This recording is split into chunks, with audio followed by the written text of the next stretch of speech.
Hello बच्चों, मैं आपकी उर्मिला टीचर आप सभी का स्वागत करती हूँ। अभी हमारा स्कूल शुरू होने वाला था, लेकिन अभी कोविड यानी कोरोना ज़्यादा बढ़ने के कारण थोड़ी सी उसमें प्रॉब्लम आ गई है। तो जल्दी स्कूल ओपन होगा, तब तक हम अभी वीडियो के माध्यम से ही पढ़ने की कोशिश करेंगे। और जैसे स्कूल ओपन होगा हम लोग वापस से अपने रेगुलर में आ जाएंगे। आपकी दीपावली सब लोगों ने अच्छी सी मनाई होगी और उम्मीद करती हूँ आप लोग सब अच्छे ही होंगे। तो अब आज हम शुरू करने वाले हैं एसपी। हमने इसके 3 लेसन वीडियो के माध्यम से कंप्लीट कर लिए थे और अब हम चौथा लेसन यानी बीमा सेवा संबंधी पत्र क्या होता है इसके बारे में जानकारी प्राप्त करेंगे। और आप लोगों को इसके माध्यम से ही अभी पढ़ाई करनी है, क्योंकि इसके अलावा दूसरा हमारे पास कोई भी और उपाय नहीं है। तो कस करके जितना हो सके उतना इसमें ध्यान लगाओ और जो भी समस्या है उसे आप हमसे पूछ सकते हो। अभी हम स्टार्ट कर रहे हैं part subject SP part 1 chapter 4 बीमा सेवा संबंधी पत्र, यानी बीमा के संबंधित पत्र क्या होते हैं, किस प्रकार से होते हैं। जो कि बीमा यानी जो पॉलिसी वगैरह जो इंश्योरेंस जो करवाया जाता है उनके पत्र किस प्रकार से लिखे जाते हैं। इसकी प्रस्तावना।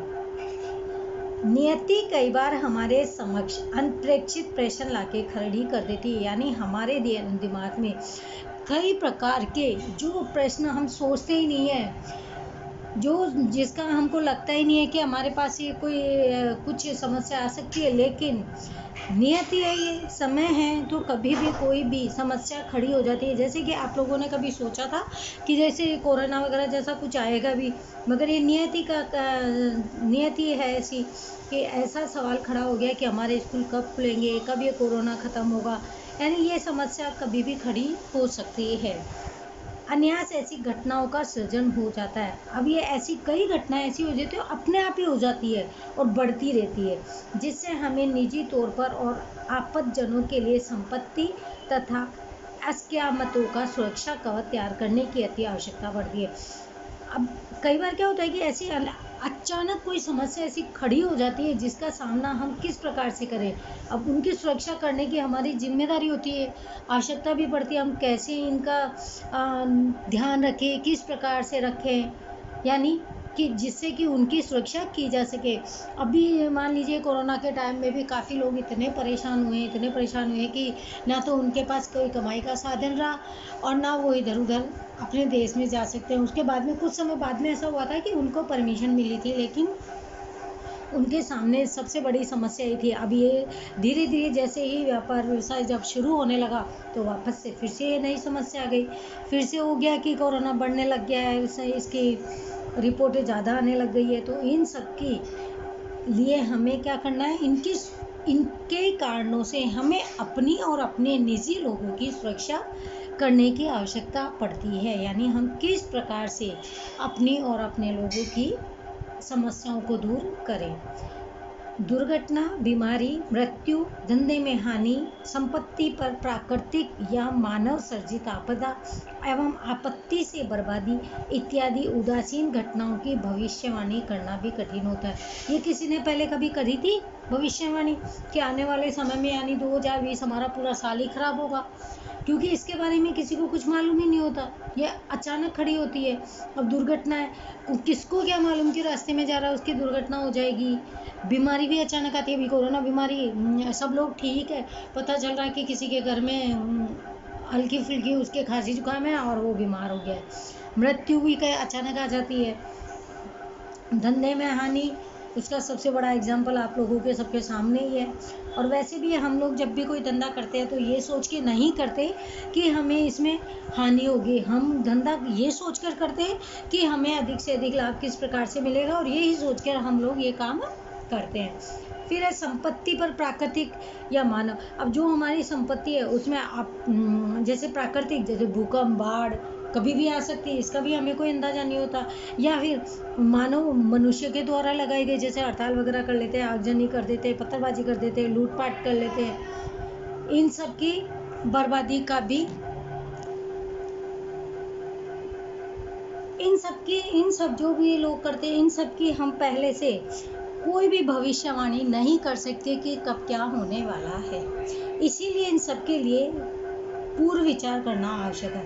अब बस इतना जरूर कर सकते हैं कि हम पहले से थोड़ा सा प्रिपेयर रहें, तैयार रहें कि अगर कोई भी समस्या हमारे सामने आ जाती है तो हम उसका किस प्रकार से सामना कर सकते हैं और अपने लोगों की देखभाल कर सकते हैं। संभावित आर्थिक हानि का सामना करने हेतु दूरदेशी आयोजन अर्थात बीमा, यानी जिसकी संभावना हमें होती है, जैसे ये पता है कि कभी भी कोई बीमार हो सकता है तो हम उसका मेडिक्लेम ले सकते हैं, बीमा करवा सकते हैं। कोई व्यापार वगैरह करते हैं तो हम उसके लिए बीमा पॉलिसी ले सकते हैं, यानी इंश्योरेंस करवा सकते हैं। अपनी गाड़ी वगैरह जो होती है हम उसका इंश्योरेंस करवा सकते हैं। हम ये छोटी मोटी चीज़ें करवा सकते हैं, यानी पहले से ही इनका हम नया काम जो भी करते हैं उसका आयोजन बना करके हम बीमा करवा सकते हैं। विविध प्रकार की बीमा की सेवाओं के कारण जब भी ये घटनाएं घटती है तब पुनः स्थापना करना सरल बन जाता है। बीमा क्यों किया जाता है? बीमा इसलिए किया जाता है ताकि जब भी हमें कोई अचानक नुकसान हो जाता है किसी भी प्रकार से, जब तो उन जो वो नुकसान होता है उनकी भरपूर्ति के लिए बीमा करवाया जाता है। यानी आपको अगर आपका नुकसान होता है तो बीमा पॉलिसी के द्वारा आपको कंपनी के द्वारा पैसा मिल जाता है, जिसके द्वारा आप क्या कर सकते हैं कि वापस से पुनः स्थापन करना सरल हो जाता है, नहीं वापस से आप अपना काम आसानी से कर सकते हैं। ये था हमारा इसकी प्रस्तावना की बीमा क्यों करवाया जाता है। अब है बीमा की आवश्यकता। ये तो हमने भी पढ़ी प्रस्तावना।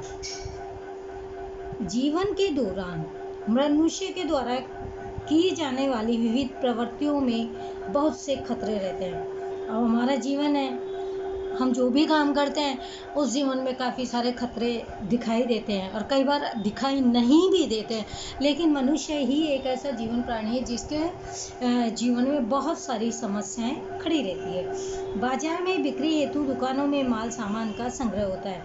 अब बाजार में जो सामान बिकेगा वो इकट्ठा कहाँ होगा? दुकानों में, क्योंकि वो बेचने के लिए सामान को इकट्ठा करते हैं। फैक्ट्री में कच्चा माल, उत्पादित माल सामान होता है। अब ये तो होता है दुकानों में, जो तैयार माल होता है वो बेचने के लिए होता है, वो तो दुकानों में था। लेकिन फैक्ट्री में क्या होता है?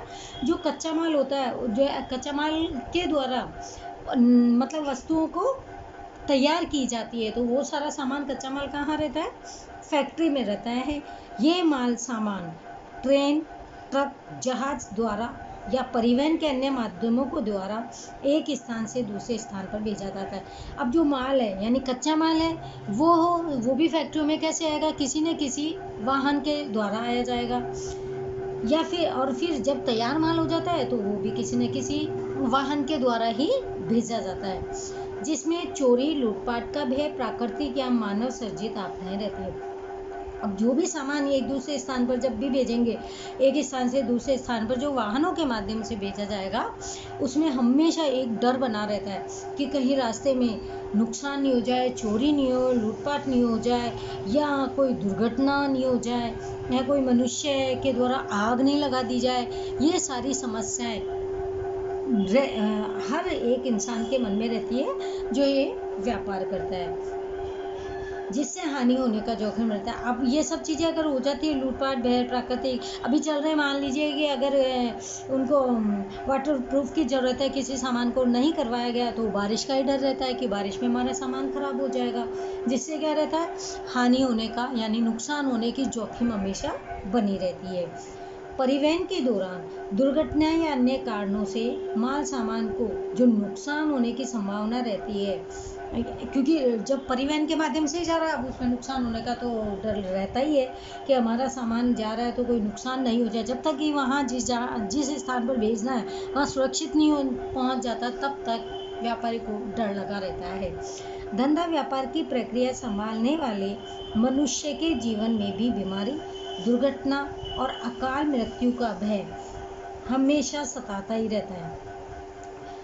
जो व्यापार करता है उसको क्या रहता है कि कभी भी बीमारी आ सकती है, कभी भी कोई नुकसान हो सकता है, व्यापार में दुर्घटना हो सकती है, अकाल मृत्यु के कारण होता है, अकाल में भी मृत्यु का भय रहता है, यानी भूख प्यास से भी।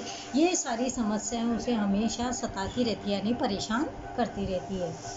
इस प्रकार के संभावित जोखिम को हम हटा नहीं सकते। ये जो अब ये इस प्रकार के जोखिम को आप कैसे ख़त्म करोगे, ये हो ही नहीं सकते हैं, परंतु पूर्व चेतना के भाग के रूप में तैयारी ध्यान दे सकते हैं। ये हम इसको एकदम से ख़त्म नहीं कर सकते हैं। जो हमारे लाइफ में जो समस्या आती है, जो जीवन में जो समस्या आती है, उनको हम ख़त्म नहीं कर सकते। बस ये है कि हम उसके लिए पूर्व तैयार रहते हैं, पहले से तैयारी कर सकते हैं कि हम और अपने आप का ध्यान भी लगा सकते हैं। इन सभी के लिए बीमा सेवा उपलब्ध है। यानी अगर हम बीमा करवा लेते हैं अपने वाहन का, अपने माल सामान का, तो थोड़ी सी समस्याओं से हमें छुटकारा भी मिल सकता है। जो हमें जोखिमें होगी, हम उनका आराम से सामना कर सकते हैं।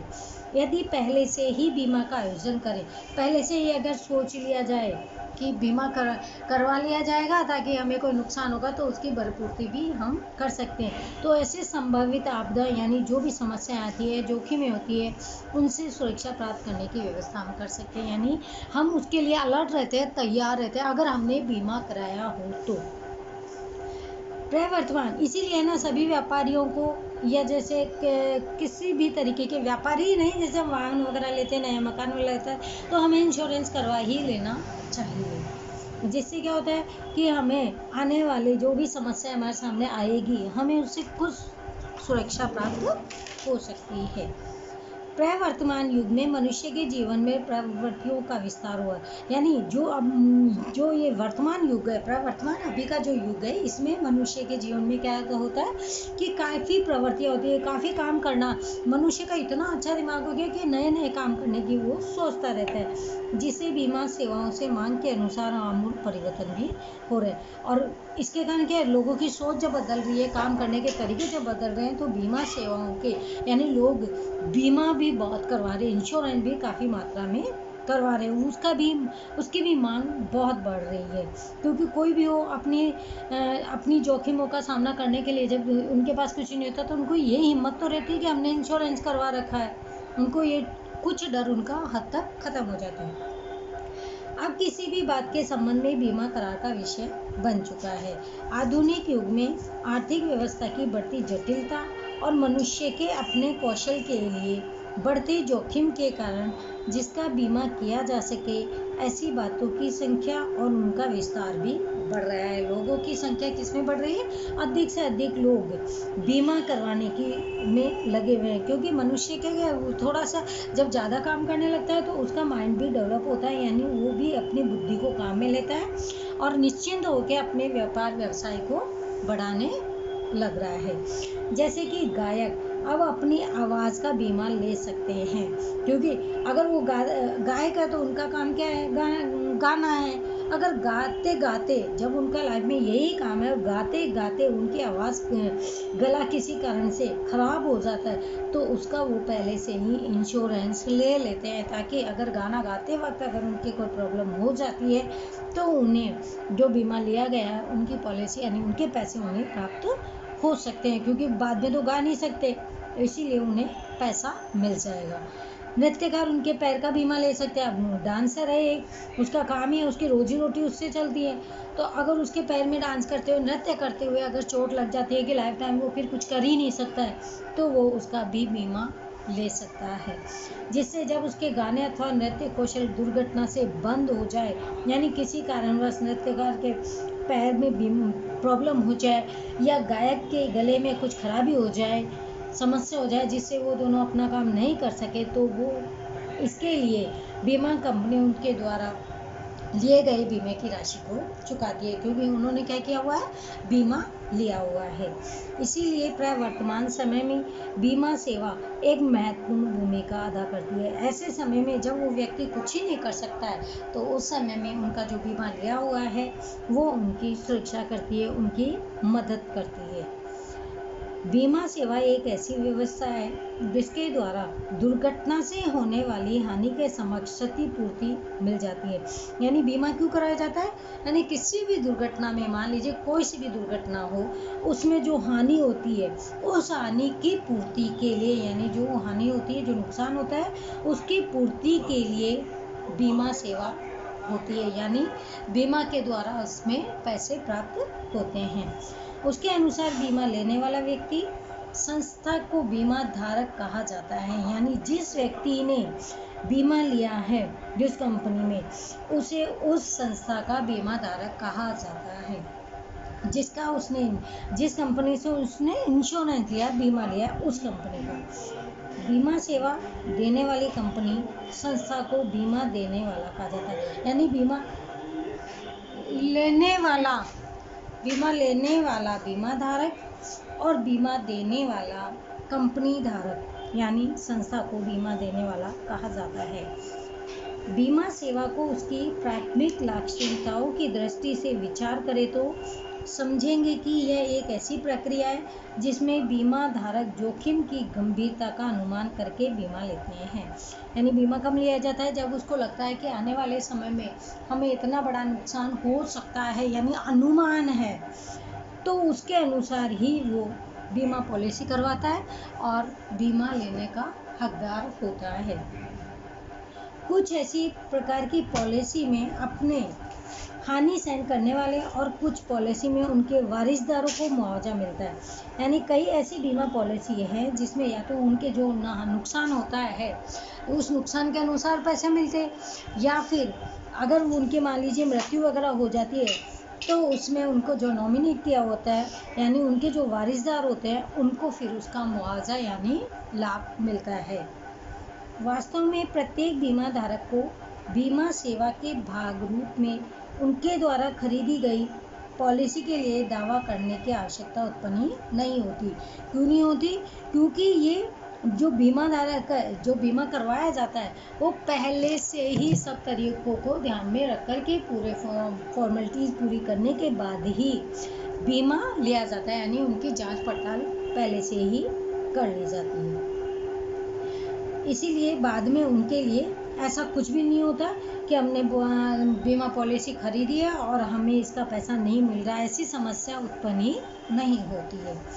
फिर भी बीमा सेवा द्वारा जोखिम के समक्ष प्राप्त सुरक्षा गारंटी एक बड़ी सहायता कही जाती है। यानी जो भी नुकसान होने वाला होता है, जो भी जोखिम होती है, उसके लिए ये एक सहायता मिलती है, जिसे ये बहुत बड़ा सहायक कह सकते हैं। बीमा एक सुरक्षा है जो अनिश्चितता के कारण होने वाले संभावित वित्तीय हानि से सुरक्षा प्रदान भी करती है। यानी जो भी अनिश्चित है, जिसका कोई निश्चित पहले से नहीं कहा जा सकता, वो अनिश्चितता के कारण किसी भी कारणों से होने वाला जो नुकसान है, उस नुकसान को पैसों के द्वारा उनकी यानी बीमा धारक की सुरक्षा प्रदान की जाती है, उन्हें वित्तीय दे करके। बीमा ये बीमा धारक और बीमा देने वाले के बीच एक ऐसा करार है जिसमें बीमा धारक के द्वारा निश्चित समय अंतराल पर चुकाई जाने वाली राशि अर्थात बीमा प्रीमियम के बदले में आयु, मृत्यु या जिसका जोखिम आरक्षित किया हो वह घटना बने तब मुद्रा के रूप में मुआवजे के स्वरूप में दी जाएगी। यानी ये बीमा लेने वाला और बीमा देने वाला, ये दोनों के आपस का संबंध होता है, जिसमें क्या होता है कि जो भी निश्चित समय जो बीमा का लिया जाता है, निश्चित समय में उनके अंतराल में जो भी राशि चुकाई गई है, उसके बदले में आयु या मृत्यु या जोखिम जो भी हुई है, उनको ध्यान में रख करके ही उन्हें जब पैसे जब उनकी सुरक्षा सहायता की जाती है, तो वो सुरक्षा उनकी मुद्रा के रूप में यानी पैसे के रूप में दी जाती है। इस प्रकार जो बीमा धारक नियमित रूप से प्रीमियम की राशि भरे, उसे सुरक्षा और गारंटी का साथ भी रहता है। यानी समय समय पर प्रीमियम की राशि भरनी चाहिए। बीमा में जो प्रीमियम होता है, जो किस्तें होती है, समय समय पर अगर भर दी जाती है तो उन्हें संपूर्ण सुरक्षा की गारंटी भी मिलती है। किसको? बीमा धारक को। अलग अलग पॉलिसी द्वारा सामान्य व्यक्ति को दुर्घटना या बीमारी के दौरान वित्तीय सहायता, निवृत्ति के बाद नियमित आय या मृत्यु के बाद परिवार के सदस्यों को वित्तीय सुरक्षा की गारंटी भी मिलती है। यानी किसी कारण से व्यक्ति की दुर्घटना हो जाती है या बीमारी के कारण वो मर जाता है, तो उनकी वित्तीय सहायता निवृत्ति के बाद यानी उसके बाद में, जैसे उनके पूरे प्रीमियम का सब समय हो जाता है, उसके बाद परिवार के सदस्यों को उनके जो पैसे थे, बीमा धारक के जो भी प्रीमियम थी, जो भी बीमा के पैसे जमा थे, उन्हें वो सुरक्षा गारंटी के जमानत के रूप में मिल जाते हैं। हानि, नुकसान या अचानक आई आपदा की चिंता में से व्यापारी को मुक्ति भी मिल जाती है। यानी अगर किसी व्यक्ति ने बीमा करा लिया है तो उसे नुकसान अगर हो जाता है या हानि हो जाती है या अचानक कोई भी किसी भी प्रकार की आपदा यानी समस्या आ जाती है, तो वो इन सब की चिंताओं से दूर हो जाता है और उन्हें व्यापार करने में स्वतंत्रता भी मिलती है और जोखिमों का जो सामना उन्हें करना रहता है, डर के जो करते हैं, वो निडर होके बिना डर के अपने व्यापार को कर लेते हैं, क्योंकि उन्होंने बीमा कराया है। तो उनको लगता है अगर नुकसान वगैरह हो भी जाएगा तो उसके बदले में हम अपना बीमा पॉलिसी जो करवाए हैं वो प्रीमियम हमें मिल जाएगा। अब है बीमा के प्रकार। बीमा कंपनियों की नीति और व्यावसायिक सेवाओं को ध्यान में रखकर बीमा सेवाओं को मुख्य 2 भागों में बांटा गया है। पहला है जीवन बीमा। जीवन बीमा सेवा का सबसे प्रचलित स्वरूप है। समग्र जीवन को समाविष्ट करने वाली आजीवन पॉलिसी बीमा धारक की मृत्यु के बाद उनके वारिसदारों को निश्चित राशि का भुगतान करती है। जीवन बीमा सेवा का सबसे ज़्यादा जीवन बीमा जो चल रहा है वो है जीवन बीमा पॉलिसी यानी लाइफ इंश्योरेंस। पूरे जो समग्र जीवन की समावेश जितनी भी उनकी जो भी एज है, जो भी उम्र है, उनके लिए आजीवन पॉलिसी यानी जितनी भी वो जिएंगे, जितनी उनकी उम्र है, उनके लिए बीमा धारक की मृत्यु के बाद और जब वो मर जाते हैं, जिसने बीमा कराया है वो व्यक्ति अगर मर जाता है, उसके बाद जो उसके पैसे हैं वो उनके वारिसदारों को निश्चित राशि का भुगतान करती है। यानी जितने पैसे होते हैं उतने वो उन्हें दे देते हैं। बीमा कंपनी जीवन दरमियान अवधि बीमा पॉलिसी की लाक्षणिकताओं के अनुसार निश्चित की गई समय अवधि पर अथवा बीमा धारक को समय अंतराल पर नियमित आय भी मिलती रहती है। यानी बीच में जो भी समय का अंतराल जो भी है, उसके अंतराल उन्हें पैसे भी समय पर मिलते रहते हैं। दुर्घटना के समय अधिक सुरक्षा देती बीमा पॉलिसी यानी जब कोई दुर्घटना हो जाती है उस समय सुरक्षा के द्वारा बीमा पॉलिसी के द्वारा उनकी सुरक्षा भी की जाती है। आधुनिक समय की विडंबना के अनुसार मार्ग, सड़क, रेल, हाईवे जैसे परिवहन दुर्घटना की संभावना भी बढ़ जाती है। अब आजकल जो रोड पे जो नुकसान होता है, रोड पे चल रहे हैं वाहन वगैरह जो सड़क पर चल रहे हैं, उनसे भी कई दुर्घटनाओं की संभावना बनी रहती है। कभी एक्सीडेंट होता है, कभी आग लग जाती है, कभी गाड़ियों में कुछ वाहन में कुछ प्रॉब्लम हो जाती है। उन सब की संभावना समय पर बढ़ती जा रही है। बीमा धारक को उसके अंतराल होने वाली जान और हानि के सामने ज़्यादा राशि का लाभ मिलता है। अगर बीमा धारक जो बीमा करवाया हुआ है और अगर ऐसे में उसको खुद की जान की या उसके सामान की जो भी हानि होती है, जो भी नुकसान होता है, उसके सामने ज़्यादा राशि का लाभ उसे प्राप्त होता है। जितना अगर वो व्यक्ति खत्म हो जाता है और उसके माल को भी नुकसान होता है तो उसे ज़्यादा राशि लाभ में मिलती है। जितनी वो जमा नहीं कराता उससे ज़्यादा उसे प्राप्त होती है। दूसरा है सामान्य बीमा। बीमारी के दौरान सुरक्षा देती बीमा पॉलिसी यानी जब कोई व्यक्ति बीमार हो जाता है उस समय उस व्यक्ति को जो बीमा पॉलिसी उसे मेडिक्लेम कहते हैं। यानी दवाइयों के लिए जो पैसा जाने बीमारी के लिए जो बीमा करवाया जाता है, जो पॉलिसी करवाई जाती है। आधुनिक समय में शारीरिक व मानसिक श्रम एवं तनाव के कारण बीमारियों का अनुपात छोटी आयु से बढ़ा है। से बड़ा है। यानी जैसे जैसे वो उम्र बढ़ती जाती है, यानी छोटी उम्र में इतनी खतरनाक बीमारियां नहीं होती जितनी कि धीरे धीरे वो बड़े जैसे जैसे बड़े होते जाते हैं, शारीरिक और मानसिक श्रम और तनाव के कारण, यानी टेंशन के कारण बीमारियां भी बढ़ती जाती है। बीमा धारक को उनको अपनी बीमारी हेतु आवश्यक जांच, दवा, ऑपरेशन के लिए होने वाले वित्तीय खर्च के सामने भी सुरक्षा मिलती है। अगर उसने मेडिक्लेम करवाया हुआ होता है तो उसे अगर कोई भी अपने शारीरिक जांच करानी है, अगर कोई बड़ी बीमारी है उसकी जांच वगैरह करानी है, दवाइयाँ वगैरह ले ली हैं, या फिर अगर कोई ऑपरेशन करवाना है, उसके लिए भी उसे वित्तीय खर्च यानी जो पैसा उसका खर्च होता है उसके सामने उसे सुरक्षा मिलती है। यानी वो जो भी पैसा खर्च करता है उससे ज़्यादा उसे पैसा उन बीमारियों की सुरक्षा के लिए उन्हें मिल जाता है, यानी जांच के लिए, दवा के लिए और ऑपरेशन के लिए। आग के जोखिम के सामने सुरक्षा हेतु बीमा घरेलू तथा व्यावसायिक इमारतों और उसमें रही साधन सामग्री को आग से होने वाले नुकसान के समक्ष सुरक्षा प्रदान करती है। घरेलू और व्यावसायिक इमारत में रही साधन सामग्री, अगर मान लीजिए किसी के घर में आग वगैरह लग जाती है तो उसमें घर में आग लग जाती है, व्यवसाय में लग जाती है, कोई इमारतों में लग जाती है, तो अब उसमें नुकसान होता है। उस नुकसान की सुरक्षा के लिए भी बीमा पॉलिसी ली जाती है, यानी बीमा अगर कराया हुआ होता है तो उन्हें अपने नुकसान से छुटकारा प्राप्त हो जाता है। इन पॉलिसी को अनुमति के अनुसार बवंडर, बाढ़, भूकंप, प्राकृतिक मानव सर्जित आपदा में विस्तार या शामिल कर सकते हैं।